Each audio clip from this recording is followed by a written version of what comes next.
Welcome to the fish tank. We've got Jonesy here. What he's just said to me is potentially the first influencer in the outdoor games. So he's got a long story and many adventures and lots of stories that will probably bounce off that we're going to try and touch on a few specific things today. But originally was the videographer for Malcolm Douglas and then has now gone down his own path. And there's been many things that have led to him being there, which is interesting in its own right. But we're going to touch on a few specific things, as he's told me he likes to talk, and so do I. And doesn't matter where we go today, but with all the podcasts, we like to start with the best fishing yarn you've got. The best fishing yarn. Thousands of fishing yarns, but I think the one that sticks out for me as I think about this is when I was a teenager. I just got my P plates.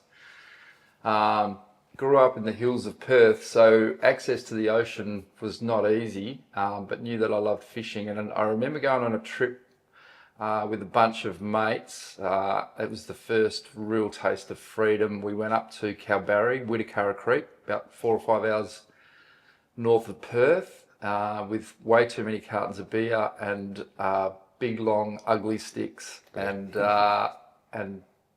blocks of muleys, pilchards, and throwing these triple hook setups with muleys out across the big swells and catching, 2-3 kilo tailor. Nice. And I can remember, still to this day, it gives me goosebumps, seeing the silhouettes as the sun's going down, the silhouettes of the tailor through the waves as you were pulling them in. And I remember that feeling of freedom and then catching a big fish and then bringing the fish back and cooking it on the coals. And that was the start, I think, of a journey that still continues to this day, which is 40 years on. So how old were you then? I was 17. Yeah. So you got that raw taste of Yeah. straight out of the ocean, straight on the fire, and you're like, yeah, this is it. Well, it's funny watching the next generation, or even the next generation coming through now. Owen Douglas, he's a grandson of Malcolm Douglas, very keen fisherman. But for 10 years, it's been his poor old dad that's had to drive him around everywhere to get to the fishing spots and everything else, which ties his dad down, ties Owen down, and everything else. As soon as he gets his P plates and boat licenses and everything, he's off. And that reminds me of what I was like at that age. And then once you're off, then like you guys, that's it. It's very hard to go back to where you started from. It's a rite of passage. It is a rite of passage. Once you get through that initial stage of how the fuck do I tie this knot? And it's a pain in the ass to getting out there. Then I think it's just you're hooked. If you can get through that little phase, or if you don't have someone to show you and it's second nature, if you're picking it up later in life, I think if you can get through that knot phase, you're done. I just took out a young bloke last night, Albie, probably named after Albie Mangles. Albie be 12 years old. He's the son of a very good friends of ours. And it's his first trip to Broome. He was born in Broome, but he's been growing up in Perth, but he's fishing nut. Took him out to a Queenie spot yesterday, taught him how to do a bimini twist, taught him how to tie the leader on, taught him how to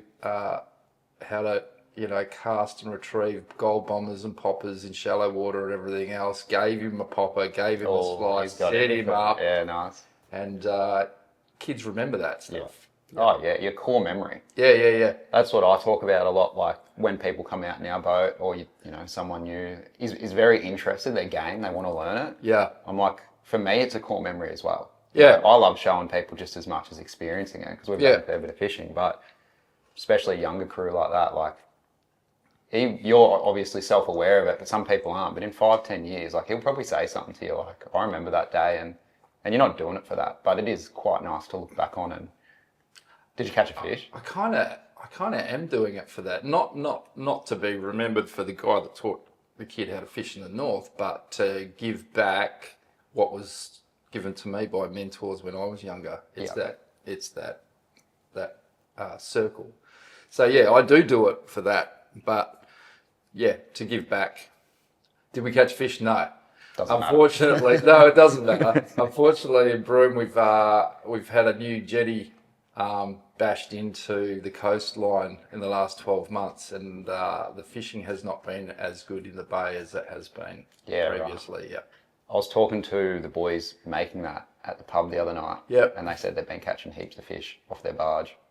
Oh, really? Yeah. That's interesting. So I don't know if it's I didn't know them. I just ran into them, but their interpretation was like, we think it's stirring up as we move, and then we just chuck some lines out now. Absolutely. Trout and blue bone. Like, really? Very regularly, yeah. They were saying. Mm-hmm. And that could be another reason. Maybe they're pinching all the fish. Yeah. But it's cool, mate. Yeah, I love the kids froth it these days. Like they are getting more and more keen. Like, so I'm 30 this year. A lot of my cousins are that kind of 5 to 14 years of age. That more screen time based era.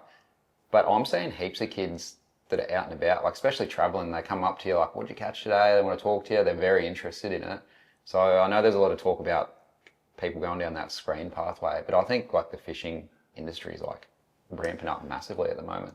I think we were on the cusp of that. So obviously I worked for Malcolm Douglas for many years, and that was fishing, but that was adventure and everything else. But then I started filming and editing a fishing show in 2001. I want to talk about that. Yeah. And so we can go straight into it now. So from 2001 to 2009, I did 9 series with Fishing WA. And that was the start of the internet, of online magazines. We were still using paper magazines. We were making a fishing show that we were actually giving to the station. There was a lot of sponsorship, there was all of that stuff. And that was really the start of that period, which then segues into you guys and social media now. Oh, 100%. Yeah. Like that was what was it? There was the fishing shows on TV that were starting to get more popular, but it was the fishing magazines. That was it. The fishing magazine started it, that's right. So Fishing World in here in WA, Western Angler was a big magazine. Oh, what was the other one? Rex Hunt had a magazine. There was sort of 4 or 5 magazines that we all bought as kids and all frothed at seeing the back and forth every single page a million times. Absolutely. Dreamt of, I got into the photojournalism side of it, started writing articles and dreamt of having a front cover on Fishing World and everything else, which, when you did get it and you got your $600 check and, there was your photo up in lights. And then, the magazines are still going, but then it inched its way into, it morphed into something else, and that something else is this. Yeah. Yeah. What fish did you catch? What got you on the front? I actually had a few, but the first one was Malcolm Douglas holding a barramundi at Munja. Yeah. We were making a film called In Search of the Big Barra. Yeah. And just got this good photo. Yeah. Yeah. Yeah. But anything with Malcolm Douglas sold magazines. Yeah. Yeah. Yeah, well, Western Angler's still going really well. Like, I think... I grew up on Western Angler. Yeah. So not so much for me because I'm from the East Coast, but now living here the last couple of years and talking to other fishers, like how big of a deal it is because your coastline's so vast and you don't have these guns everywhere that you can just talk to. Like there might be like one bloke in, back in the day, we could say Kalbarri. There's probably a lot of fishermen there, but one bloke that knew what he was doing and he'd write an article and then that was everyone's Bible, And people go, oh, well, I'm going to take the 5 hours up there and I'm going to try and chase Taylor. But to drive 5 hours on the East Coast, you're in another state nearly. So there's people dotted all along the way that probably have different advice and, an uncle or a mate's dad or something like that. But here, this is just my outside opinion on it. That's what I feel the Western Angler was, is it allowed people to go different locations and get pretty specific information off an expert. But there might only be one. Yep. So, I read the Western Angler as a kid, grew up reading Bluey Vaughan, for example, in the Kimberley, Mike Rowenfeld in Perth, and a lot of those names that might not mean a lot to the East Coasters. But, they were legendary figures in the WA scene. I grew up reading those guys, and that's where you did get a lot of tips. And I never dreamt that I would actually go through the list of those riders, eventually meet them, and then fish with them and film with them. But that's what happened. I filmed with all of those guys and did a lot of films with Bluey Vaughan up here. He's a good mate of ours, Yeah, actually, cool. and his kids. So he was the Kimberley guy, and some of the rollicking tales of Bluey Vaughan and his mate Hairy Dog and all of these characters that I used to read about, and just I love the tales, which I think is one of the reasons that drew me up here. Just these crazy tales, and then eventually meet him and then become part of those crazy tales. That was like a dream come true. So I never consciously went out to meet these guys, but eventually bumped into them like you do, like we are now. And then you go away and some of the things that we did, hilarious. Well, it's funny when you read those articles and that, because they're theories. They're not, it's not fact. But some of it is, I guess, but a lot of it, this has worked for me X amount of times, so it should work for you. Perfect. But someone might try that and disagree with it. Yeah. But fishing is also the ultimate storytelling. Totally. Like, you're on an adventure, you get up in the morning, pack the boat, go over, blah, blah, blah, catch your fish, and then you add mayo to it all. The next person you tell. It only might be a little bit, or it might be a lot, depending on the person. But you want to make it exciting, and you want people to come along on that adventure with you. Yeah. Yeah. And that's what I've learned. So I came up here pretty green. I came up here as a 22-year-old. Didn't really know why I was coming here. Had an inkling, a feeling, and then started working for Malcolm, and then started meeting these characters, and then started to learn the art of storytelling. And then that's right. You paint these epic stories into mythology. Yeah. And you don't have to do that. Like, I'm not saying just lie, but, describing the individual things you can see. Like, you could just go on and on about the sunrise. Like, you could just make that sound like the best thing in the world, and it was like mediocre, where that's a bit of a false truth, but it's making the person come on that journey with you, You're going, oh yeah, my meter barrow was 2 meters long and we caught 50 of them, but you're really trying to paint that picture so that people go, far out, I want to get up to the Kimberleys, or I want to go to wherever you are, and get excited about it. Yeah. If you've got a camera, often you don't need words though to embellish that place. It's it paints the picture by itself, doesn't it? With the camera. Up here, mate, is insane. Like, yeah. You can just take a picture of nothing, and you're like, holy crap! Like, yeah. It's a playground for cinematography, photography, whatever you want to do. It's the reason why I live here. Because we live on the edge of one of the last great remaining wildernesses on the planet. Quite literally, it's described as one of the last 4 remaining wildernesses. And the Aboriginal people don't see it like that, of course. They see it as a cultural landscape, which is absolutely what it is. It's filled with rock art and heritage sites all over the place and amazing deep stories. But in terms of a place that's undeveloped and untouched, there's not too many places like it left. Yeah. And that's what draws me to the places me and Em go. It's like, I want to be as remote as possible and as far away from civilization, and try and discover the things that very few people have seen. Like, it just interests me. Yeah. And sometimes it's good knowing where you're going, and sometimes it's not, So up here, it's kind of good to have a bit of an idea. But how far up did you get? We meant to go for 10 days, and we had just insane weather for 8 days. It was like 3 to 5 knots, and neeps. So it was just like magic to drive around. And then we got to Dugong Bay, and then we went out to Ruby Falls, Montgomery Reef, and it blew up really strangely. Like, I'm not sure what that passage can be like. I don't know what even the passage is called, but as you cross like the open ocean out to Montgomery Reef. The Sound, yep. And we just started getting swell, like about, I don't know. Yeah. I don't know how high that is, maybe like just over 1 meter. And it probably blew up to maybe 23 or 24 knots. And my boat is completely seaworthy, but it's not that big. It's 5.5 meters. And then we had 2 bigger boats. And then we had a boat the same size as mine that just wasn't as seaworthy. And they were getting knocked around a fair bit. Yeah. So we went out to the reef and ducked into Doubtful Bay. Yeah. Camped the night, and it died down. So we punched out to Montgomery Reef in the morning at like 5 a.m. or something.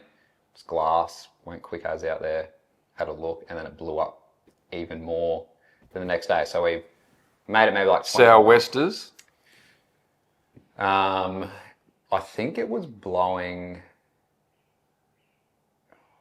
The prevailing wind is a sou'west. It was a southwest, yeah, because it was pushing, as we were going back to the land, it was pushing into the reef and back. So I think that's southwest. When you get the springs and the 10-metre tides going one way and a 20-knot wind going the other way, and it creates those stand-up slop. Yeah. It can be a nightmare. Pretty wild. So that was the end of the neeps as well. So, it was starting to build back up. Yeah. So that's why we went out on those days, but we knew they were going to be the worst weather days, but it was meant to be like 12 nights. So like, that'll be fine.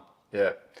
And it wasn't like, I wouldn't say it was dangerous, but we like single line, I was at the back and we had that like boat that wasn't as good just in front of us, and they were taking on water. Yeah, right. Like the waves were poof. So they're like, everyone else was like, yeah, we're keen to go back. And I was behind them. I was like, they're not, like, they'll probably make it, but they were shitting themselves a little bit, which is fair. So we just ducked into Doubtful Bay again and waited for a gap and went across, went to Cockatoo Island, had a few beers and settled down. So yeah, it's good. It's cool there. Yeah. So you've got about 20% not even up the coast. Yeah. So that's as far as we're going to go on this trip. It was more just like a discovery. And then like the first day, so one of the boats, they'd done it the year before, that same one that wasn't as big. They did it the year before on their own. The father of the girl, he did charters up there for 12 years, so he gave them spots and they loved it. So the first, except that part of it and horizontal waterfalls, they'd done it all, so they just showed us and it was sweet, you know, like I didn't have to think like normally.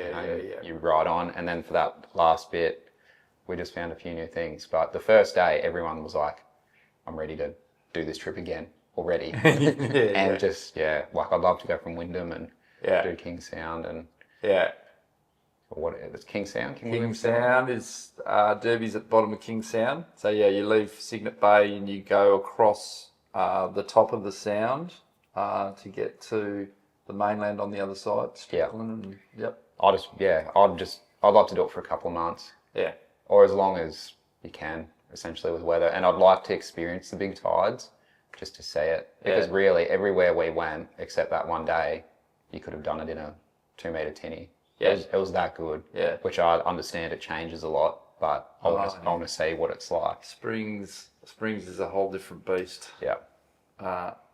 Again, we've just been invited, my wife and I, we're very lucky because we, when you've been living here for a while and you operate a camera and people start inviting you on these pretty cool trips. I just got a message yesterday asking if I want to go to the Rollies in about 3 weeks' time, which I just went, yes. Yeah, it sounds horrible. And a friend of ours invited us on a 1-month trip next March from Broome to Wyndham.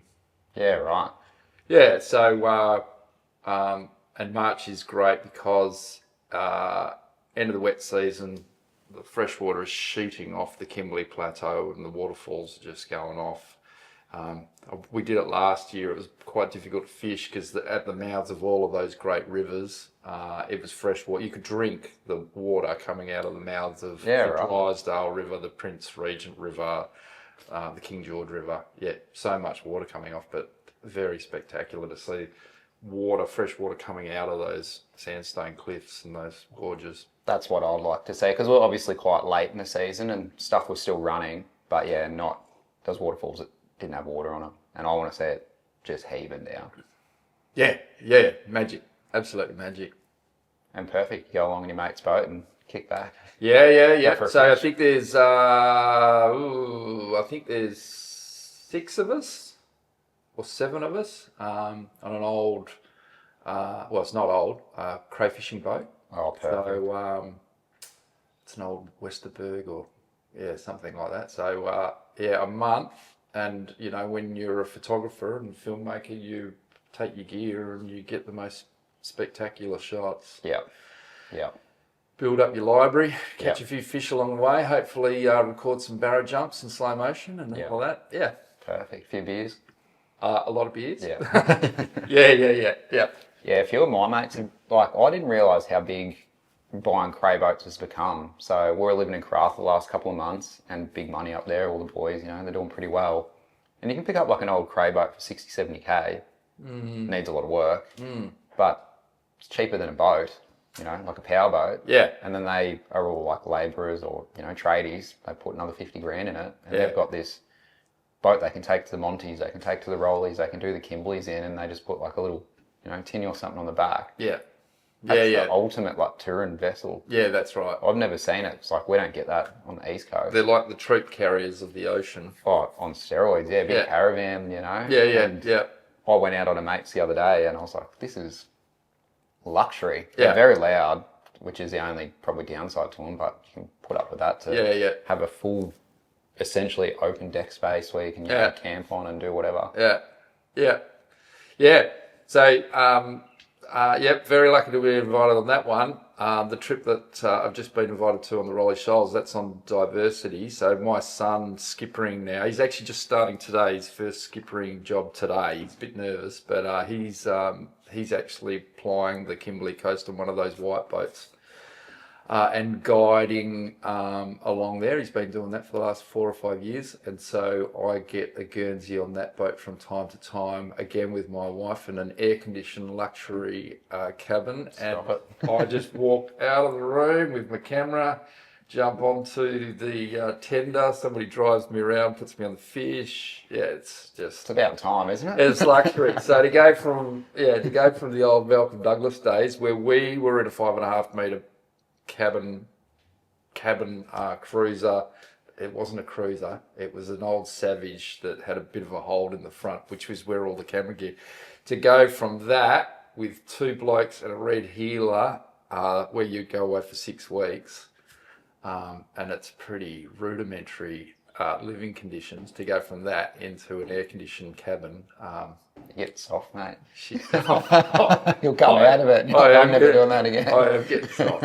Yeah, absolutely. Although I can still love roughing it. I've been in the desert actually for the last 8 weeks, living out of a swagon filming, and I still love the old-fashioned way. Yeah, awesome. Yeah. So I want to wind it back a bit, because there's a few things that people obviously going to be interested in, and I want to talk a lot about you today, because I'm interested in you.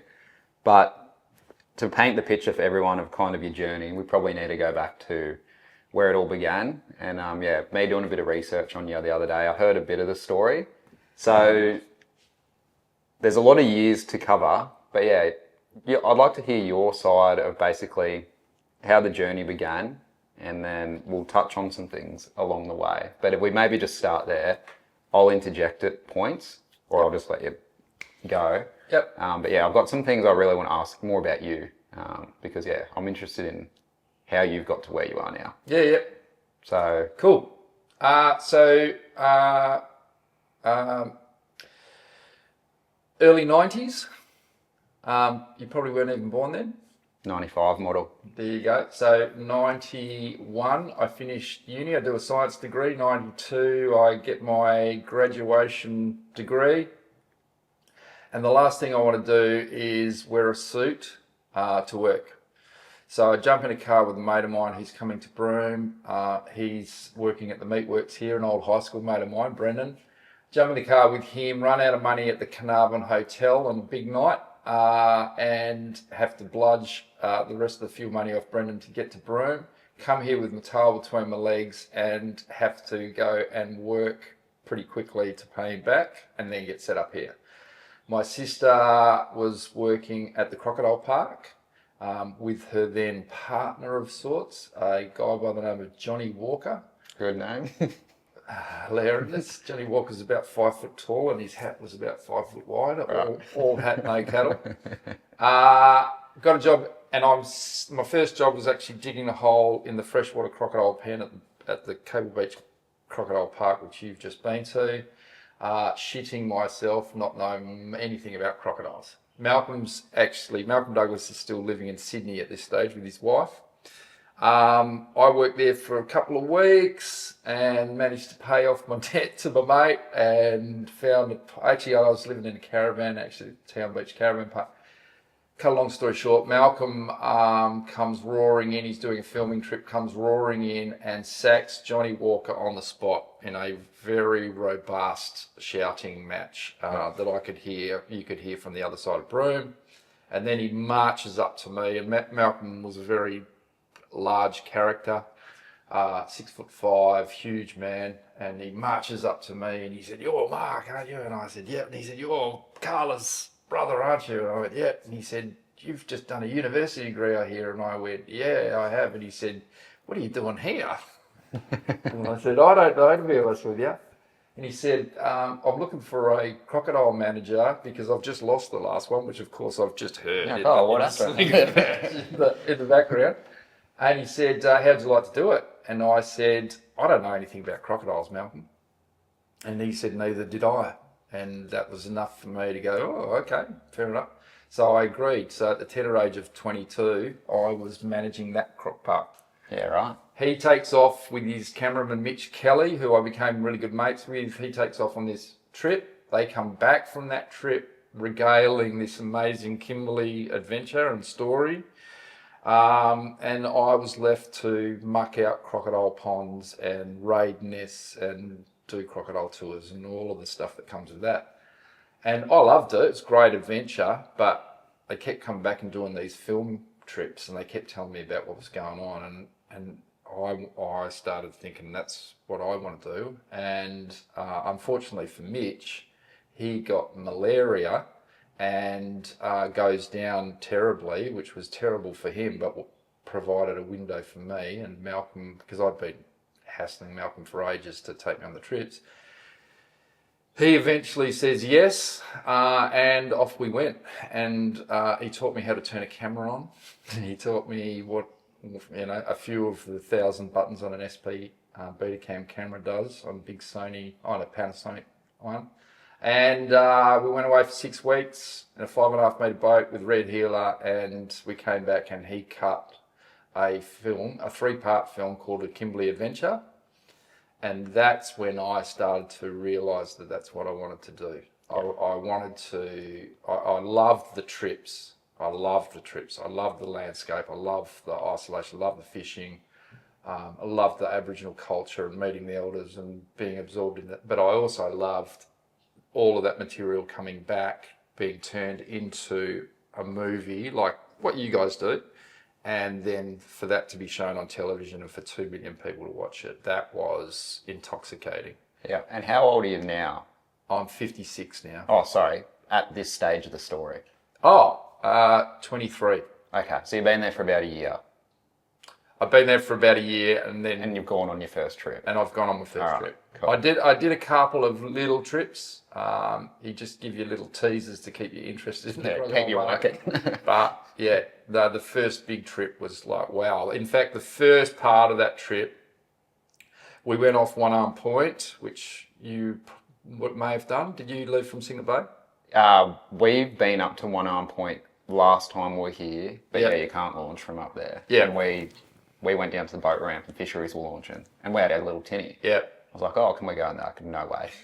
Yeah, right. From One Arm. But yeah, Signet you can leave with you get permission. Yeah. So the islands off One Arm Point there were still inhabited by Aboriginal people when I started. Cool. And Malcolm's very good mate, Tommy Wigan, who was in some of his seminal films, including Follow the Sun, lived on that island with 3 of his sons. Yeah. And we lived on that island with them for 10 days. And that was the first real introduction into this lifestyle. Yeah. And they would harvest troca shells and things off the reef and sell those through the co-op that they had at One Arm Point. And then in the afternoon, we'd be fishing and, they'd be eating turtle and all that sort of stuff. And a resident tiger shark would sweep past the island and they would feed this 4-metre tiger shark, hand feed this 4-metre tiger shark. And I was just like... What's going on? Yeah, what is this world? Yeah. And I was hooked. Yeah. And that was it. I was in. Couldn't get enough. Couldn't get enough. Yeah. Yeah, and that started this journey, which I still continue to this day. So I did that. I worked with the crocodiles and film, so I would mix the two. He was very clever. he got his money's worth out. He got his money's worth, and so I'd go away for these trips and then come back, do the tours and all that sort of stuff, and became pretty experienced with the croc park and the runnings of the croc park. So, but I was going away on all the trips, and I did that for nigh on 10 years. My 20s were spent with my shirt off in the Kimberley, bashing around, catching crocodiles, fishing, making films and everything else. It was a very cool lifestyle. I did slip overseas for a year in the middle of it, just to get that. But and then I hit 30, so your age. I've got a young family.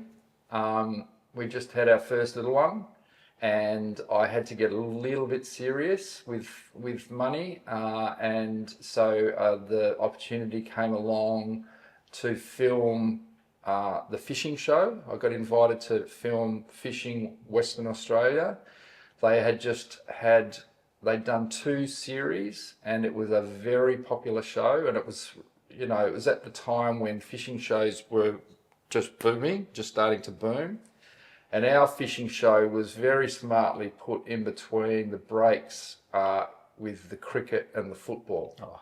So we were there to hold audiences. Yeah. So we would hold these huge audiences. Massive numbers, yeah. And so you get these massive numbers, which of course made the show very popular. And then I concentrated on that for the next 9 years. I still came back and made films with Malcolm, but I was no longer working with the crocodiles so much. I'd come back, make the films with Malcolm, but then I'd go back and do the fishing show. And that's where I learnt editing. And we were punching out 18 episodes of the fishing show a year, so 18 half hours. And we do 3 one-hour specials, and I did that for 9 years. So, and we made we developed a golf show. We developed an outdoor. It was called Outdoors WA, a magazine, and we had all this stuff going on. I was busier than a one-armed bricklayer in Baghdad. Yeah. It was chaos. But so were you on the show, or were you just editing and directing? I was behind the camera. Yeah, okay. I don't think I was ever in front of the camera for that show. No, I did pop up from time to time in Malcolm's show, but no, in the fishing show, I was behind the camera. Who were the hosts or the main kind of crew on that? So when I started, it was Steve Corrier, who was one of the creators of the show. Steve and another guy, Ian Marshall, who was a Pommy guy. Yeah, okay. Quite an unusual coupling, those two, but proved to be very popular. And it was actually Marshy who, that's how I got into the job. I got to know Marshy. He spent a lot of time up here. I got to know him, and he eventually talked to the Fishing WA crew, said, you've got to get Jonesy into film. He's got this experience with Malcolm. So anyway, that's how it worked. And so I had the dream run in my 30s. I was making fishing shows, hundreds of episodes of fishing shows, and I was doing Malcolm films. Yeah, pinnacle. It was Natural Geographic. And then because I had learnt the art of both filming and now editing, I then started to think about making my own stuff. So I started producing my own stuff, TV stuff, and that in the mid 2000s. And that's slowly building now, and we're now looking at feature documentaries and the like.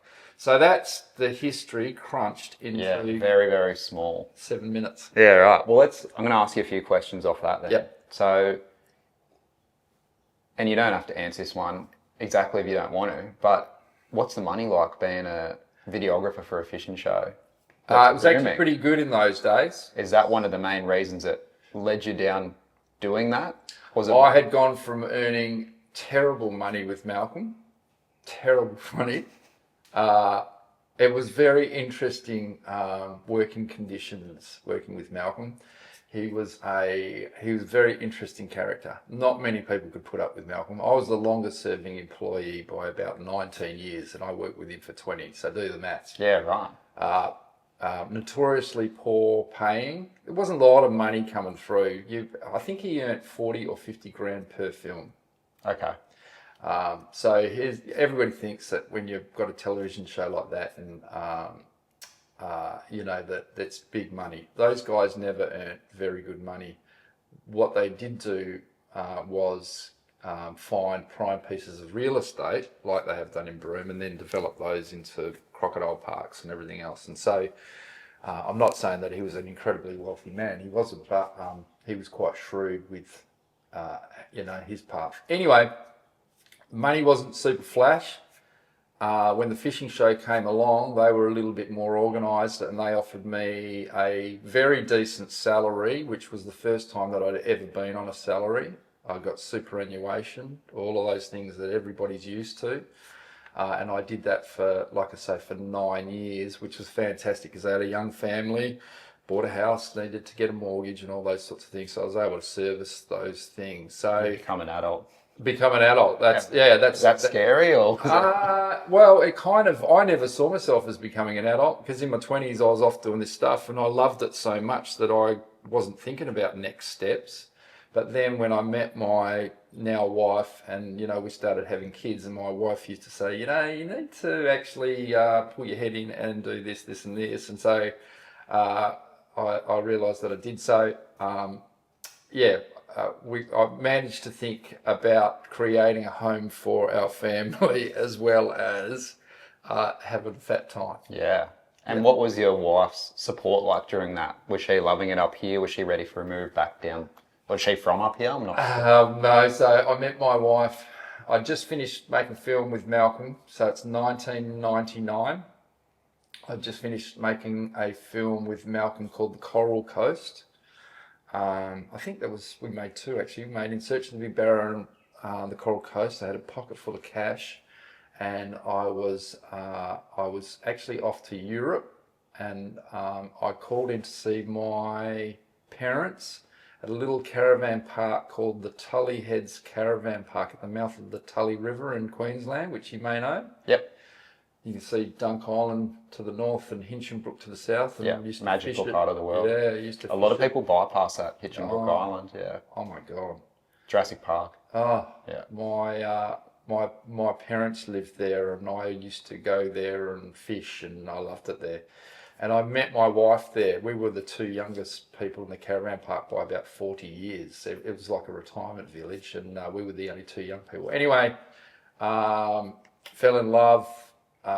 Rest is history. She said, "What do you do?" And I said, I've got this filmmaking thing going on at Crocodiles. And of course, she was like, "Oh, that sounds much." So she came here, lived at that Crocodile Park for 6 months.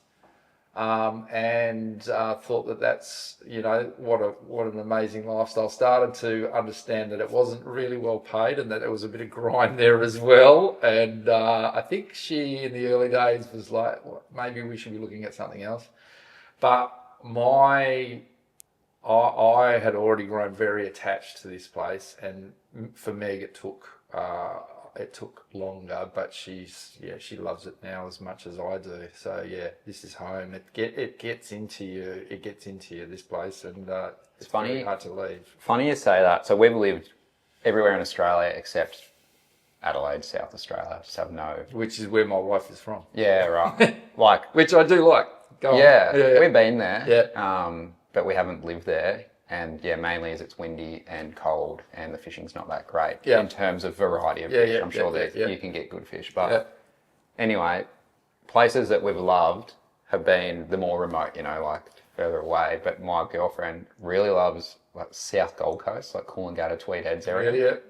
She loves the beach.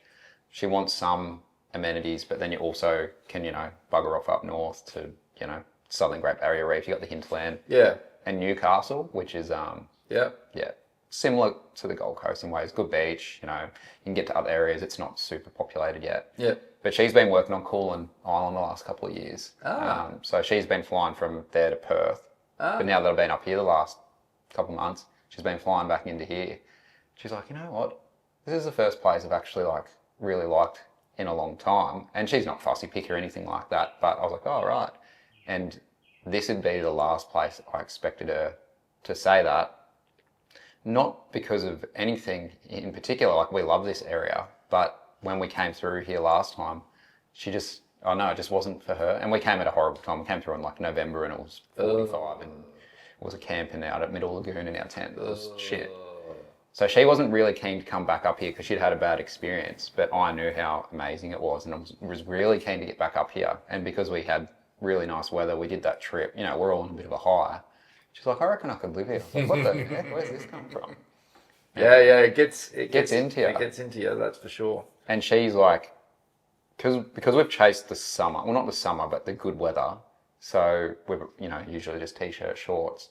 But she's been working in the Kimberleys for 2 years now. If it's below like 30, she's rugged up. So totally. I think by having that nice weather in her break, where it was consistent, rather than, you know, going to Perth or wherever we were, where it wasn't cold. It was nice, but to her, she was feeling it. I think she's like, oh yeah, this is what I want. I've got a few rules with the Kimberley. One of them is not to be here in November. Yeah. November is... Yes, it was horrible. Yeah, it's horrible. Everybody says March, but March, you still have rain. It can be very warm, very muggy, but you still have rain. November's no rain. It's just... It was just building. Yeah. It's putrid. It's disgusting. Yeah. And we went out to Middle Lagoon. We just had a mate. We'd never been here, didn't know much about it. We just come from Darwin in like one day. We started to do the gib and they shut it. We knew it was the wrong time of year, but that was just our timeline. We're coming down to Perth to do some work. And yeah, we'll go to Broome. Mate said Middle Lagoon, you know, all those areas are awesome. Went out there and Herb, I think it's the bloke's name out there. It was shut. He's like, shut. We didn't have the signs up yet. And he's like, oh, you can stay and whenever you're done, you're the last person here. So we're there on our own. It was cool. We put the boat in and had some okay days, but as soon as you got back on land, it was just like...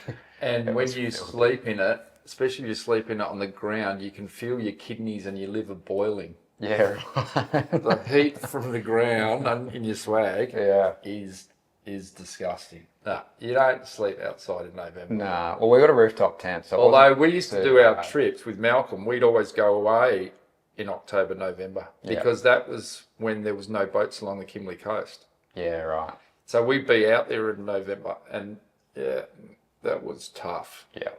Really tough. Yeah, surfing in the Kimberley. That's what I wrote. Well, I don't know how much I can talk about it because we were going to make a film.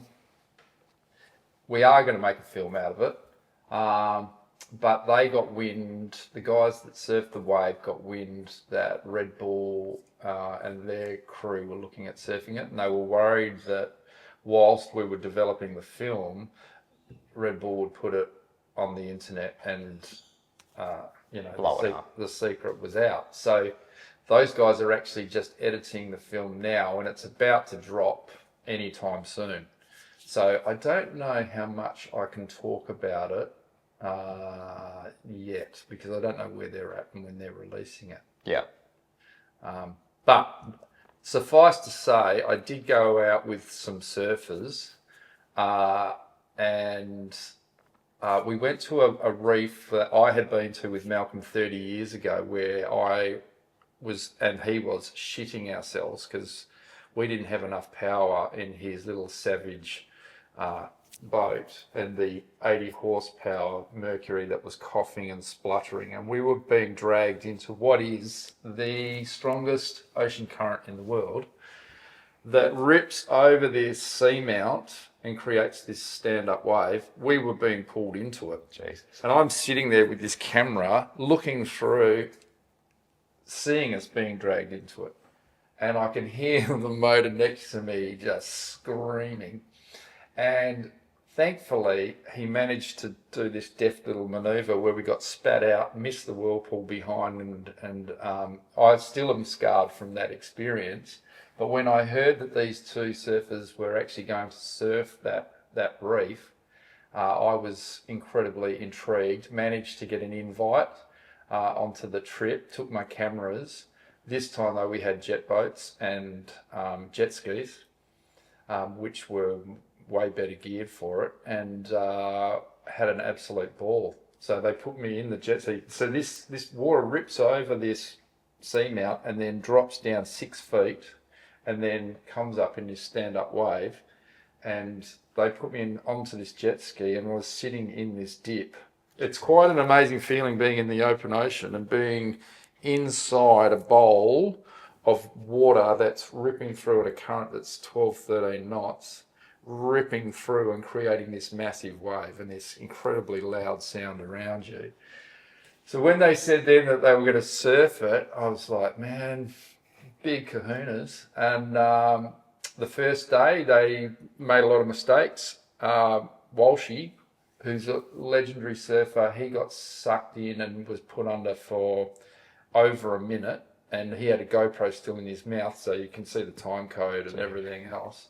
And you can see him in the washing machine. In the washing machine, yeah. You can see him trying to pull up through the leg rope, and unbeknownst to him, the surfboard, because he was in a whirlpool, the surfboard had been pulled down, so he's actually pulling himself down and not up. And then eventually, when he does pop up, the surfboard pops up 3 seconds later, so it popped up after him. But they too. It doesn't even make sense, does it? No, it does not. It did not make sense. It should be going straight up. Yeah. But you've seen some of those whirlpools. Yeah. You know, on the springs, it's just a force to be reckoned with. On day 2, though, they put a bit more flotation on their pros, and they sussed it out. They towed themselves in, and they surfed. So they tried to paddle in. No. Originally? No. Oh, they didn't. right. No. They towed in on jet skis. You couldn't paddle. Nah, not from how you describe it. They surfed this wave, which will be released to the world very soon. Cool. Yeah, and so to go from that memory of Malcolm 30 years ago to then seeing these boys surfing it, I was like, oh my God, that's insane. Are you a surfer? I'm not a surfer, no. Okay. I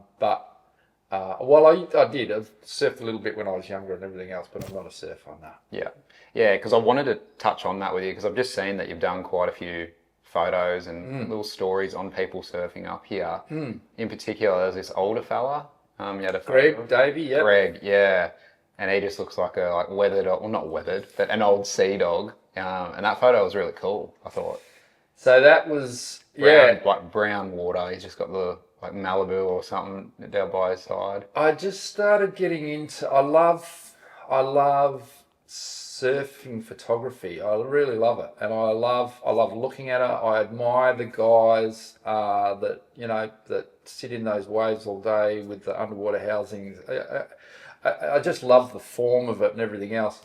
And after hanging with the boys, it gave me an even greater appreciation of it. And we had a really good surf season this last wet just gone. We had a few cyclones go through, which creates quite a swell. And we get this wonderful light during the wet season with the storms and everything else. And I just would go down there each day. I've got a mate of mine up here, Mikey Torres, who's an Indigenous photographer up here. And he was photographing the surfers as well. And it became a thing. We'd go out there each day and we'd photograph it, and then we'd post these things. And the surfing community in Broome, whilst it's pretty small, is quite passionate, and so they were frothing over getting sent photos of themselves on these cool waves and this beautiful light. Yeah, and I got right into it. And when the wind changes, you can't surf Cable Beach because it gets blown out, which means that you come on to the other side of the point here and surf on Riddell, which is that red landscape. And when it's spring tide, the surf hits the red cliffs and it sucks in the red dirt, and so those guys are surfing dirty water, barrels, with this incredibly dirty water. If the light's right, it looks wonderful. That photo was taken on one of those days when he was just getting in, but that stretch of red cliffs. It's an awesome photo, Marsh and landscape. Yeah, I was trying to figure out where it was, and I thought it might have been around that area, but I was like, I don't know if people would Like, I didn't know they'd get swell in there. Yeah. So it just wraps around Ganthian Point and just comes in through there. And if the conditions are right, it actually can be quite a good wave. Yeah. And it's in the wet season, it's a very hard spot to get to because all of the dirt roads around Ganthian fill up. They're quite deep. There's this one track that only the locals know that gets you to that spot. So no one else would want to go in there anyway. Nah. Did you see that other photo of the car going through the red water and the red water splashing up with the surfboards and everything? No, I'm not sure. I saw that one. Yeah, got this great photo of these young punks on that track hitting the water at 80 kilometres an hour, and the pin down water spraying up in redness. Yeah, it looked insane. Yeah, I'll look for it. It can be quite spectacular. Yeah. So, going to go back to a few more specific ones for you, mate. I know you have a few stories off this one, but your biggest fuck me moment, where it's like near-death experience, a highlight of your life where you've just kind of like stood back and gone, Jesus, like that was pretty amazing. Or just something that's really taken you away. Or if you've got a couple. Near-death experience that comes to mind was Walcott Inlet, mid-90s. We had parked up at the mouth of the Isdell River, quite gentle. The tide was out, long way. We had the boat anchored up with enough anchor ropes, we thought. We had a stern anchor going out to what was the beach. And we decided that we were going to go for a walk up the Isdell River and film, and then we'd come back to the boat. That is such a mistake in the Kimberley on a spring tide in the Walcott Inlet. We get back to the beach. Luckily, we could get to the stern pick, but the anchor rope from the stern pick was like a guitar string. It was so tight. Right. And the anchor off the front the rope was just straight down, so we had clearly not bang on. Yeah, and you could just see the front anchor just picking up, right, and then this boat just going 60 kilometres up the Walcott, and us being stranded in this very inhospitable place. So I can remember looking at I knew that we were in trouble. I can remember looking at Malcolm saying, somebody's got to crawl along that stern pick. And he said, well, I'm not doing it. And then I realised that I was the only one that could do it. And so the bow pick's still in. The stern pick is tight. It's about 20, 25 metres. And I had to crawl along the stern pick in the water. So I'm bouncing in and out of the water, just trying to take a mouthful of air to crawl back along this pick to get back to the boat before the boat starts taking off.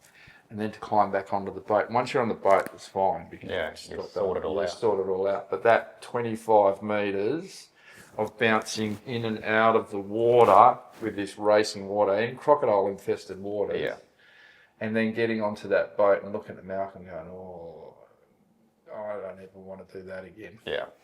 That's the ones where you're scared, but you got a bit of adrenaline. You kind of have to do it. But have to do it. There was many times that happened with Malcolm. There was many times where you knew that you had to do it, but you were really rolling the dice. Big time. I can remember catching a crocodile on the Ord River. We used to catch crocodiles on the Ord River every November, again, stinking hot. I can remember catching a crocodile on the Ord River, and we pulled this big croc. He was 4.5 metre croc. We pulled him out of the trap using the winch of the car, and Malcolm was winching him up this slope. So the river's down here, and he's winching him up this slope. And for some reason, he stopped the winch. And you don't have to give it, like a barramundi, you don't have to give crocodile much time for him to shake the lasso, the rope around his jaw. He stopped the winch, the crocodile flipped the rope off, and then turned around to the water and just started hightailing down. And if, they're heavy animals, if he's going downhill, he can generate a lot of momentum. And I was standing between him and the water, and he came straight at me and missed me by that much. Did he try and get you, or was he just He snapped at me. Really? But he was more concerned with the water. That was a very close call. I can remember at the Croc Park, Santa Claus, who was usually a big docile crocodile, 5 metre-y, he used to let you guard down with him often, and I can remember him lunging at me when I had my back turned. Yeah, there's a lot of croc related stuff. Many times where I thought I was in danger. The worst one was great white shark. I had a great white shark buzz me and my mate in 2001 down at Chinaman's Hat off South Australia. And that was the most harrowing experience of my life, actually. I didn't see it when it first came in. My mate did. We were scuba diving, and I can remember the instructors telling us that if something like that happened, you go to the bottom. So we went to the bottom.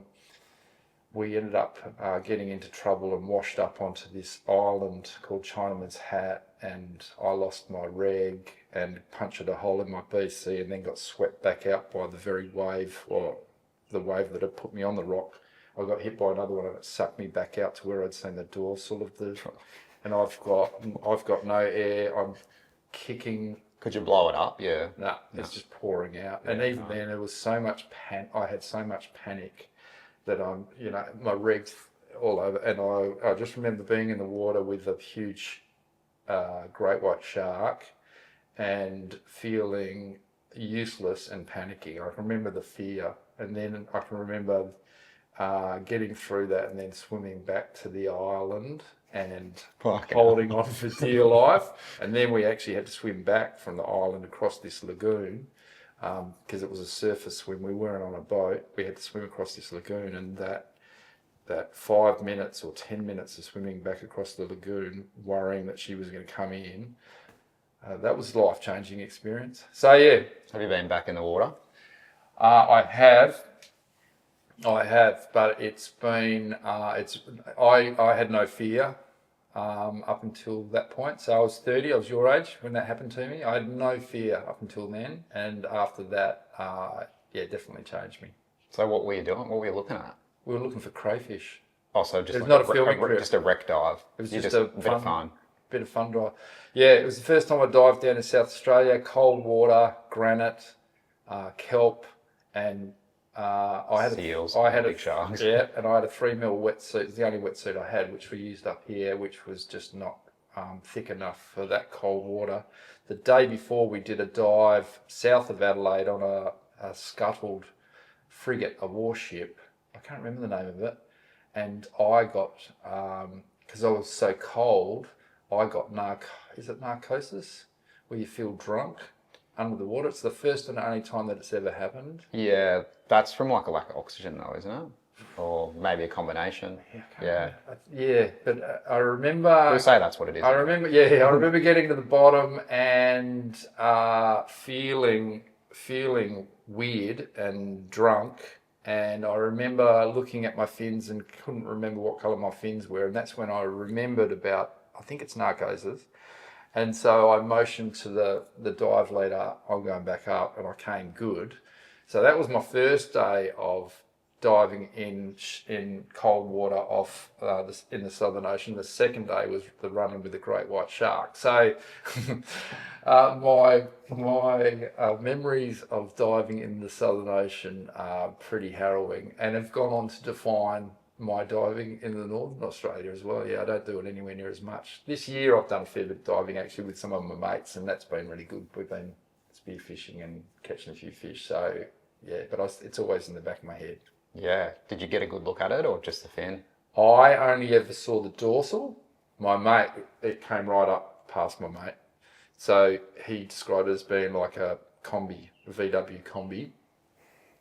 But when I actually got, just before I got pushed up onto the rocks of the island, I was looking back over the oceans. Kangaroo Island is in the background. I looked over, and from me to that planet, 20 metres away, was this the biggest dorsal I've ever seen. Big fish. Really big fish. And so I knew that fish was big, and I knew that it was hanging around. And when I got swept back into the very area where I'd seen the dorsal, you can imagine the panic that ensued. Yeah, I've never seen one. Yeah, I've only ever seen one. Yeah, I don't want to. No, I've seen lots of sharks here. We've got a lot of sharks here. We've got a lot of bull sharks here. They're crazy. We've got a lot of tiger sharks here, which are not so crazy. You know, sharks have never really bothered me, but great whites. Yeah, they want to eat you. The other ones want to eat fish. Yeah. But it's funny because I'd worked with crocodiles my whole life. And the thing with a great white is, as I learned, the great white will only eat once in 100 opportunities a human. You know, they're off the other way. With a crocodile, a saltwater crocodile, they'll 100 times out of 100 attack you. Yeah, super aggressive. Super aggressive, super sneaky, and everything else. But the crocs don't bother me so much. And I've had some horrifying experiences with crocs, but put me into a tank with a shark. Nah. When you're in that environment, and it's funny because not long after I met an old Aboriginal bloke who I was looking at doing a film with, Primus Ugal. I'll never forget his name. He was a beautiful old man, and he looked me in the eye and he said, "Something happened to you, didn't it?" And I said, "What do you mean?" And he said, "Something happened to you in the water." And I remembered the shark because it only happened a year before. And I said, "Yeah." And he just turned around wisely and said, "You know that's not your country, don't you?" And I've always remembered that. Yeah. It's not my country. It's not our country. You don't belong there. You've got a scuba tank on. Yeah. So, yeah. Yeah, it's interesting. I've just given you... There's some good ones. Half a dozen harrowing tales. Now, going to go kind of back a little bit here, mate. We're jumping over the place, but it's fine. I want to talk about you in particular again and what you think your greatest achievement to date is. Because your portfolio, which I'm still learning about, I was having a look at your short films and stuff the other night as well. And I think you've got one that's being developed at the moment. I'm not sure if you can talk about that. Yep. You've done a lot of stuff. You're a very interesting person. You've lived in a very remote location that many people in the world have never been to or would ever understand, even if they have come here. So people come here on a holiday, you know, they go out to the Pearl Farm, they go for a fly over it, see this true beauty. But until you've been out in a boat in there or dealt with the wildlife or just the geography of it all, you'll never understand it. And I have had a tiny taste of that, and I still don't understand anything. So you got a big resume. It might be hard to pick one or two things, but for you personally, what do you think your biggest achievement in your career? Because I know obviously there's family and all that stuff, which is a common answer. The thing that I'm most proud of is playing an important part in a environmental campaign that we did in the 2000s. Myself and 3 other blokes and a wonderful group of people created a group called Save the Kimberley. We started that in 2005, and that led to one of the great environmental campaigns in Australian history, James Price Point campaign, where we stopped it wasn't just about the world's largest gas refinery. It was about stopping a port that would have been bigger than Newcastle from being built here, which would have exploited the Kimberley, which, as I said before, is one of the last great wildernesses left on the planet. Yeah, right. So outside of family, to me, that's the thing that I'm most proud of. And the next step from that is to get the Kimberley World Heritage listed, which is what all my work points towards. Is it not? It's not World Really? Heritage listed, no. What? Exactly. It's a fantastic question. In fact, yesterday it was just announced that this eclectic little collection of pieces called the Frobenius collection, there was a strange little German archaeological team came out here in 1938 and photographed and painted Kimberley rock art and the people who were making the rock art in this eclectic little collection. That collection has just been World Heritage listed yesterday. So we have just World Heritage listed copies of the rock art without World Heritage listing the rock art. Red tape. To answer your question in a little bit longer form, so when I first started with Malcolm, I didn't know at the time, but I was being given by the Aboriginal elders some incredible information about rock art and stories and everything else, which I didn't really understand at the beginning, but recorded it. And after now nearly 35 years, I'm starting to understand what some of those things mean now. This has led to the development of a feature documentary that we have been developing now for 10 years, but it's 30 years in the making. And we finished the script yesterday, actually. Oh, congratulations. Thank you. That would be Thank you. Yeah. Well, so we've finally written the script. And this film is about, I've been following a science team around the Kimberley for the last 10 years, dating the rock art in the Kimberley. And they've just worked out that the largest art gallery in the world has epochs of art. So it has chapters of art. And those chapters of art, some of them are tens of thousands of years old and some of them are only 3,000 years old. And those chapters are defined by climate change events. So essentially, it's a film about humanity's relationship with climate change. And that's a very poignant thought when you think about the challenges that we're facing today with climate change. So it's a window into our human prehistory that we've never been able to have a look at.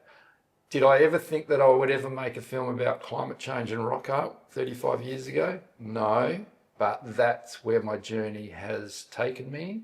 And all of that feeds into showcasing, like I say, one of the last great wildernesses or cultural landscapes in the world to get it World Heritage listed. So we started by stopping a huge port and developing the Kimberley in 2011. And the finish of that will be to get it World Heritage listed. And if that happens, then I'll die a happy man. Right. That's what it's all about for me. Yeah.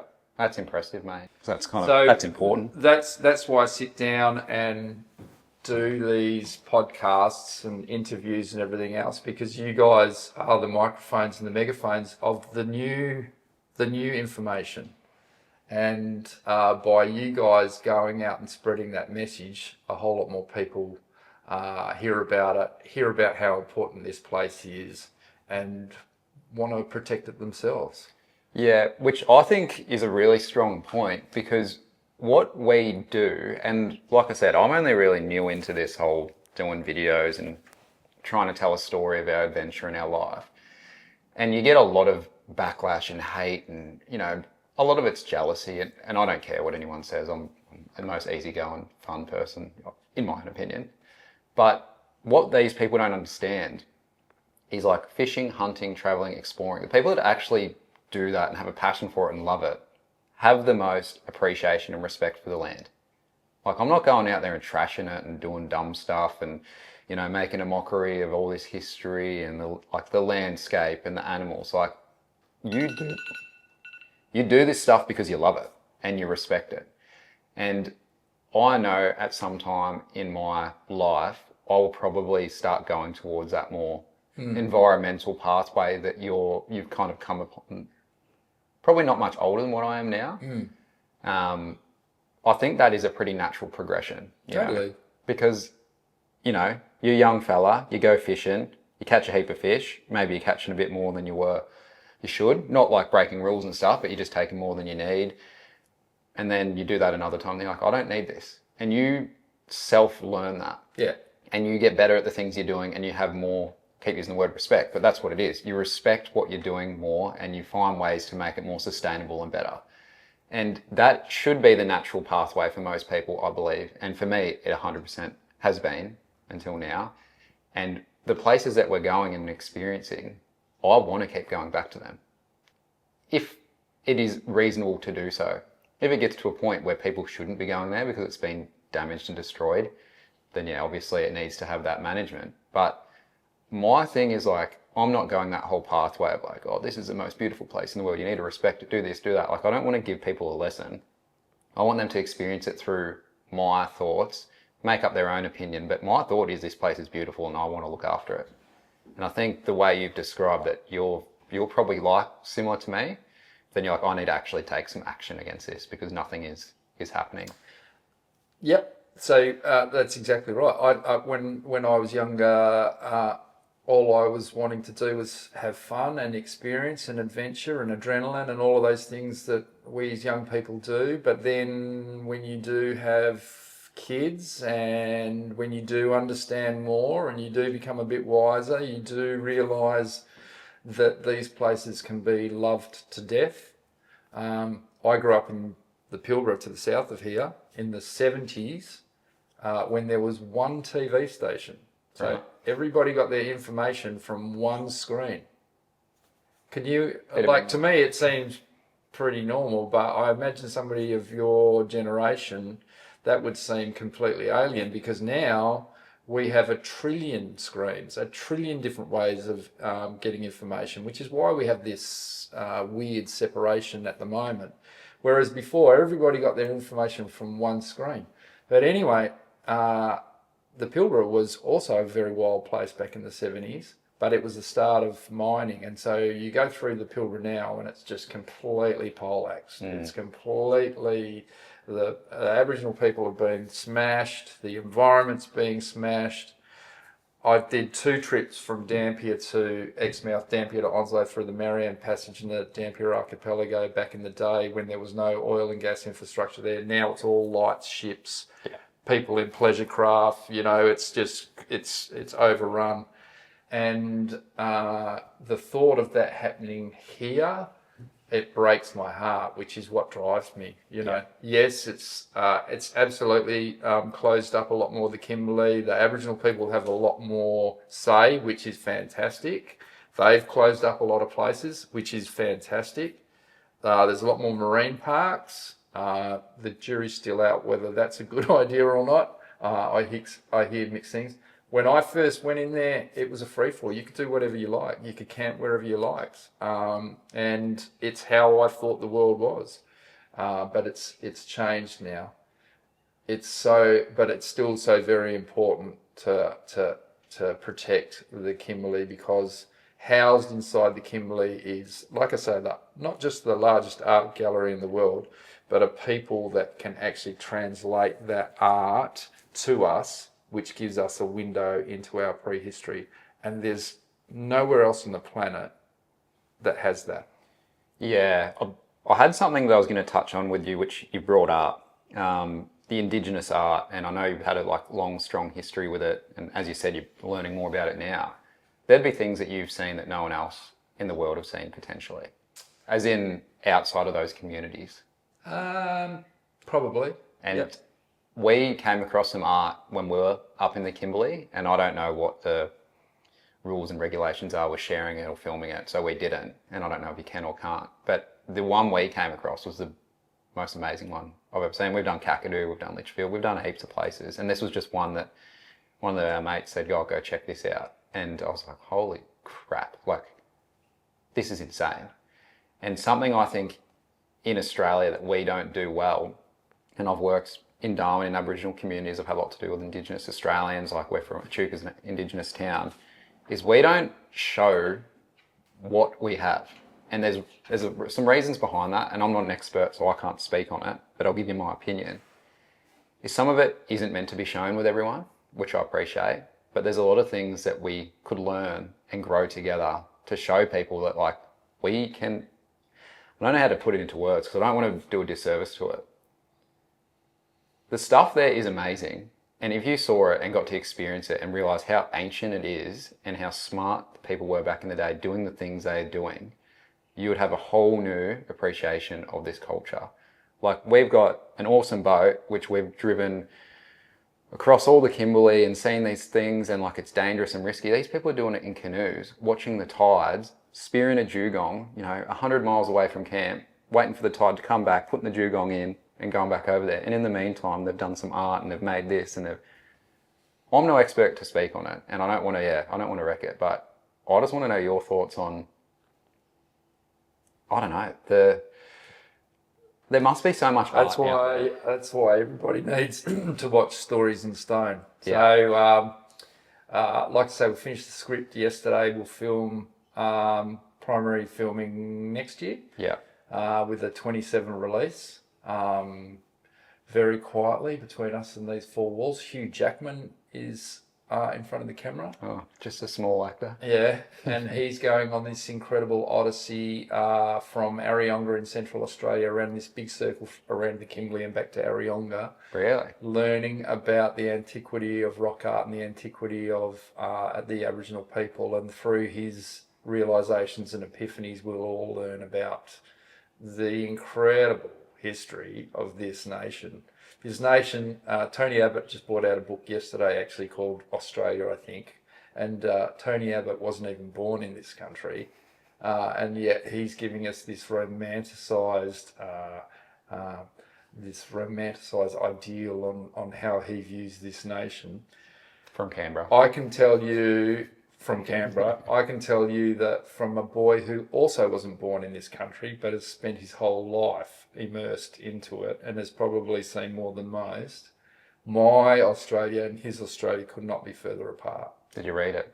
I haven't read his book. I would never read his. Waste I wouldn't waste my time. But it's my firm belief, because the world's upside down at the moment, and you know, the whole thing is changing, and history is changing, and this Western civilizational model is collapsing, which means that Australia actually has to redefine itself. And if it's to redefine itself, it cannot redefine itself as being a British colony or an American colony. It has to find what's unique about itself.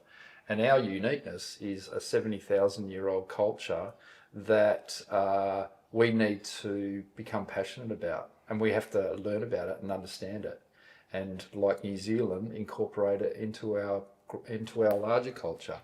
We need to use the languages, we need to go to spots and know its Aboriginal name, we need to know their stories, and we need to know about why those stories came about, because they're amazing, compelling stories that are far richer than any of the creation stories that come out of Western civilization.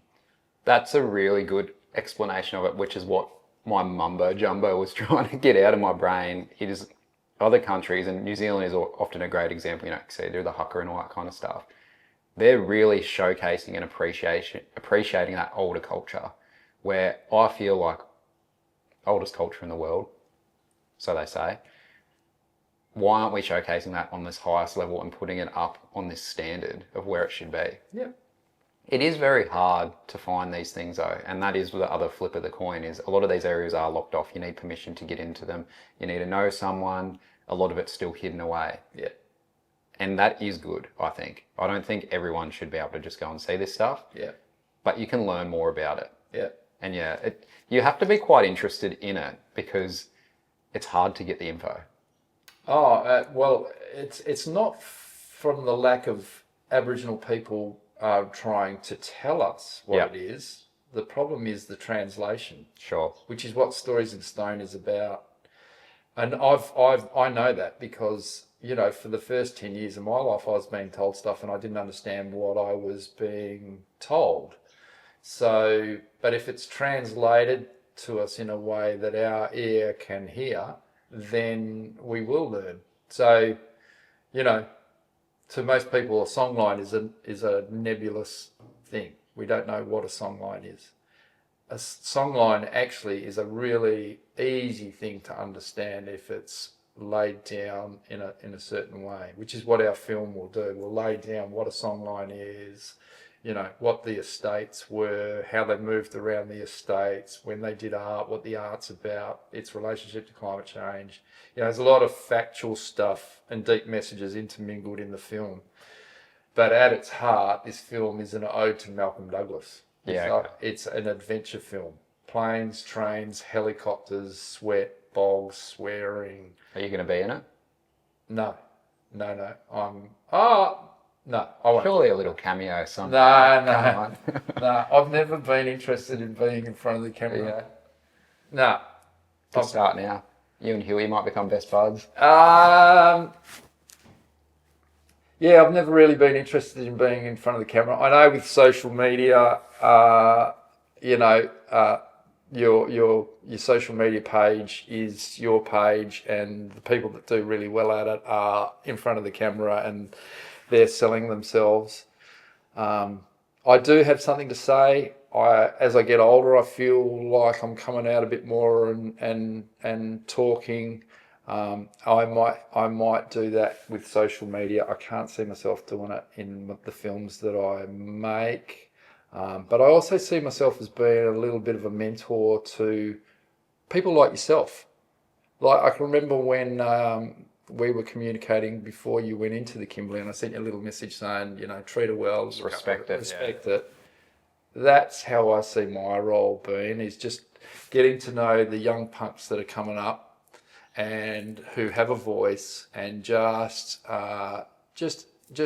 talking to them and pointing them in the right direction, and giving them information which helps them along their journey without being too pushy.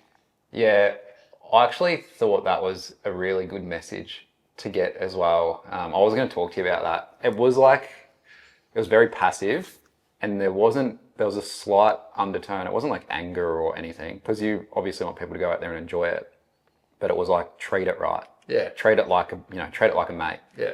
And I was like, that is a really good way to articulate it. And I'm glad that's how I it could came see the across. meaning behind it. Yeah. And Yeah. I don't know, I don't know if I'm an emotional person at all. I don't know what I am, but I understood what you were saying, and I was like, that's right. That's exactly how we should be treating this. And the good thing is, our mate that had done the trip before is I'd say he's over the top with that kind of stuff. Yeah. Which is good. But yeah, you can't not respect a place like that, because one, it's dangerous. It's so beautiful. Yeah. And if you're not on your toes, like, you're just going to miss stuff. Well, and she'll hand it to you. It's a wild place. It's a really wild place. And if you don't respect it and you don't feel it, she'll bite you on the ass. I'll give you the tip. So Yeah. I've seen many people get smacked up by that country, as I have in other wild places as well, because they are not respecting it, which sounds a little bit strange, but I'm a big believer in it. So yeah, I reach out to the young crew that are coming through, and if I don't know them, you know, just get to know them, and just slowly help them to understand it a bit better. Yeah, cool. All right, so we're going to wrap it up with two more quick ones, because we've been talking for ages. But just off the camera, I was saying to Jonesy, one of my favourite Malcolm Douglas moments is the video of him boxing a kangaroo, and he's going to explain it in a bit more detail. So that was during a series called oh shit, that's terrible. He did a magazine format series. I cannot even remember the name of it. How terrible is that? Where he wanted to change shooting 1 hour documentaries and wanted to go into this magazine format where he jumped from between subject matters. So he had bush cooking and he had bush characters and all this sort of stuff. And so there was a lot of filler, a lot of stuff that we would shoot at Croc Park or wherever, and he'd crunch it into these sequences. So that one was just this innocuous bit of footage. We were filming him feeding the kangaroos and the animals at his park, and then Roger, the red kangaroo, came up and started pushing him around. Very alpha male was Roger. Started pushing him around, and so he started pushing it around, and so I started filming. And if you noticed in the footage, Malcolm starts pushing him, and then Roger starts pushing him back, and then Malcolm hides behind the tree. Little tree, yeah. Yeah, and so I'm next to Roger, like I am next to you. I'm next to Roger as he's going at Malcolm, and Malcolm's pushing him away behind this tree. And then I realise that there's no tree between Roger and I, and Roger starts looking at me. And they get up on their tail with their hind legs, and once they start doing that and they start raising those back feet up with those claws, that's when you start to worry because they can disembowel you in seconds. And so I'm flinching a bit, and the secret was with Malcolm, you're never allowed to move the camera. He whacked me a couple of times over the head when I moved the camera. He watched me move the camera. If you moved it a millimetre, bang! It was very old school filmmaking class, and I moved the camera, and he shouted at me not to move the camera. And I said, well, fuck, there's a fucking kangaroo that's ready to disembowel me. He said, just don't move the camera. So then, the rest became history. And that clip has turned out to be the clip that keeps coming back the most. That's it's viral all the time. Yeah. It blows me away how people around the world have picked that up, and it's as Aussie as it gets. Really, into this Australian. It's bizarre. Did you have many blow-ups or with Malcolm? Yeah. Oh, heaps. Yeah. Oh, yeah. Did you ever win any of them? No. Because I don't know. Actually, no, that's not true. We had an almighty rip in 2001, which caused a separation for about 18 months. And up until that point, I always say my relationship with Malcolm had two halves. The first half was nearly a decade, and it was, it was very old school. He was a very old school character, and he would drive you often to insanity. And push and push and push. But inside that, there was a lot of valuable lessons. Most people would fall away when they got pushed to the brink, whereas for some strange reason, I would keep coming back. But there was lots of robust conversations during that. But then in 2001, we had this almighty falling out, and he actually contracted cancer during that time, prostate cancer, and it came pretty close for him. Yeah, right. But I was so shitty with him that I could not bring myself to ring him during that time. That's how angry I was. And then eventually I heard that he had got through it and he was in remission, which I was pleased, but I was still angry with him and still didn't talk to him. And then eventually he phoned me in the end of 2002, and Malcolm was old school, like my parents, that baby boom generation. They didn't know how to apologise, but he invited me to go on a trip with him. He actually said to me, he said, I had cancer, and I said, yeah. And he said, the reason why I survived cancer was something that you said to me. And I said, what did I say to you? And he told me. I won't repeat it. Yeah, that's fine. But I thought that was pretty special. And then he said, I'm going on a filming trip in a month. We're going to do this. Do you want to come along?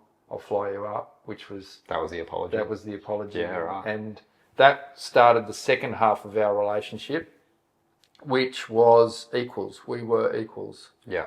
At that time, and I can't help but think this had something to do with it, but at that time TV had changed from being 4:3 aspect ratio to 16:9 widescreen. Yeah. And so all the technology changed, and Malcolm, not being technically savvy, was pretty challenged by all of that. So I came in and gave him a hand to change over and get a whole new system. And then that started that new series, and a whole bunch of other stuff. And then he came down for our wedding and was the official photographer at our wedding, and he used to babysit my kids, and it was a very different relationship. Yeah, okay. After that, and then he died tragically in 2010.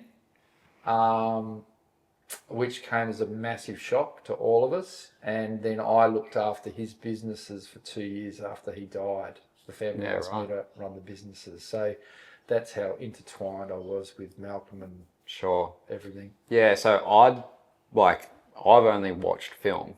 I don't know anything about all of this kind of stuff. So it's interesting to get that background knowledge, and I'm sure there's a lot more you could tell me. Mate. It's infinite. Yeah. But I think that's probably a pretty good way to end it, mate. We've given people a glimpse, a little taste. But yeah, obviously a lot of good information about you and your history, which is, like I said, that's what I was keen to hear, your side of it. Thanks, mate. Which I feel like we've hardly touched on it.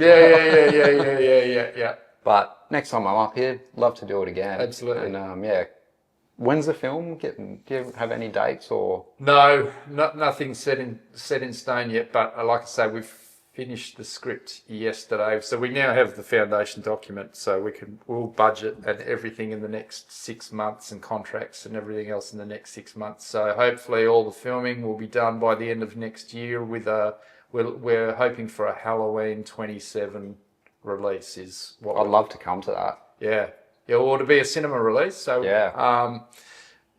we're looking at putting it in cinemas all around the world. This must be throwing a bit of coin at it. This is a global film. I've gone from making $50,000 films with Malcolm to films that this will be a $5-6 million budget. You nervous? No, I've been doing it for a long time now, cool. and Malcolm was a one-man band. That's how I learnt. So I understand all the facets of making a film. It's just with more people and more zeros. Yeah, the hardest part's probably managing the people. Yeah, the different personalities. I'm just starting to learn that now, because this thing is now starting to become real, and we've got some big names involved and everything else, and it's really interesting to watch human behaviour around it. So I do know that, having developed it now and written it, very creative process. I've been working with some insane people. Amazing. I've been learning heaps. Yeah. Filmmaking is the longest apprenticeship known to mankind. Managing humans will be my next challenge. I know that. You need to just blood them by bringing them up for a November month, mate, and just say, we're going camp for 2 weeks. If you make it to the end, let's go. That's what I do. Yeah. and I whilst Malcolm was a hard taskmaster, if you can work with Malcolm, you can work with anyone.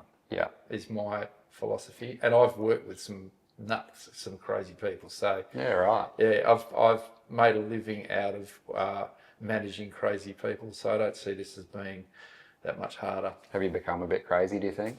I think I have. Yeah. I think I always thought of myself as being pretty normal. But then when I look back on my life and what I've done and the people that I've mixed with, there's got to be a bit of crazy. You adopted a few skills along the way. Yeah. Well, awesome, mate. Thanks for chatting with me. So yeah, we've got Stories in Stone, and what are your other socials? So you got the Kimberley Instagram page, which, if you haven't seen it, it's insane. Like, that's where I first came across Jonesy when I was up. We're talking about this before. I don't actually know when I first saw it, but I saw a story about he was filming with a mate. Kev, did you say? I was filming with Malcolm and Kev was on the trip. Yeah, and basically they were filming on this boat. I might butcher it, but I'll just quickly finish on this. And there's a big tiger shark circling the boat, and Kev fell in. And he wrote this article on it, which just kind of summed up the Kimberley perfectly. And I was like, this bloke sounds interesting. And then I found his page, and it's just, the Kimberley is a very unusual, untouched place that has so much history, and it's something you really need to discover if you're an Australian or overseas. Come and experience it, but there are many ways to experience it. There's the tourist, there's living it, and then there's probably going on a trip through the Buccaneer Archipelago, which is a whole other thing in itself. Yeah, or a trip with me in November, which you can sign up for that. You get through it. Yeah, awesome. Well, thanks heaps, mate. Appreciate it a lot. No worries. Good on you, Twig. Thanks.